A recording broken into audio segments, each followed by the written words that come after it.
Alright guys, today we're going to start talking about claims and counterclaims. The reason why we're talking about this is because these are very important aspects of your argumentative paper. And our synthesis paper is going to be an argumentative essay, right? So let's start off with what is a claim and a counterclaim. Basically, your claim is going to be your argument. Counterclaim is going to be your opponent's viewpoint, right? And of course, counter means opposite, yada, yada, yada, right? So, what should your claim be for this paper? Basically, your claim should be answering the question, to what extent does one's culture inform the way one views others in the world? So a good claim needs to be arguable, it needs to be complex, and it needs to be specific and detailed. You guys know me, this entire class is all about trying to get you to be more specific and more detailed, okay? So, speaking of a strong claim, what does a strong claim look like? So which one of these is stronger?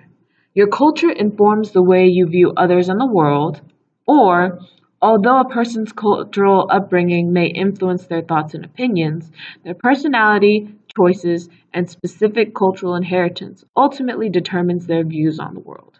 This one's kind of a no-brainer. The second one is stronger, right? So why is it stronger? It's stronger because we see that one, it's arguable, right? You can argue against their personality choices and cultural inheritance, right? So it's arguable. It's very complex as well. You're seeing two different facets of the argument, right? The first facet is, although a person's cultural upbringing, so we're talking about the cultural upbringing. But more importantly, we're seeing, a lot of different ways that,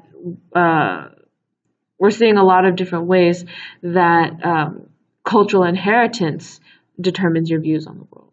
Lastly, it's really detailed, right? We're seeing their personality, their choices, and their specific cultural inheritance. Those are three very detailed, very specific things that we know will be tackled in this paper, okay? So, what even is a claim for? Basically, your claim is the backbone of your paper. It's kind of like a thesis, but it's more like your point or your position, right? Because theses don't have to be arguments, contrary to what I said at the beginning of the year.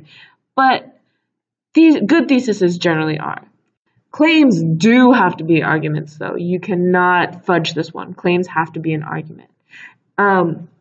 Having a claim helps you figure out, hey, what is your paper going to do? What is the point of your paper? It also decides what your analysis is going to be. And don't worry about analysis right now. We'll talk about it later, all right? Don't be too worried about it. We'll walk you through it. So now that we've talked about claims, what the heck are counterclaims? Why do they even matter, right? So if you don't remember, a counterclaim is the opposing viewpoint.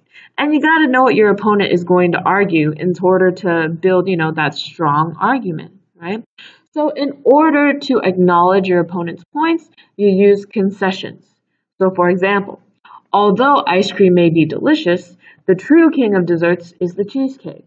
Here we're acknowledging that ice cream is good, but cheesecake is better, right? We're seeing how we're trying to be quote unquote objective, right? It builds your credibility by showing that you are objective, So having that concession shows that, you're the bigger man. It sounds a lot better than saying, dogs are the best because I said so, right? Because that's an opinion, right?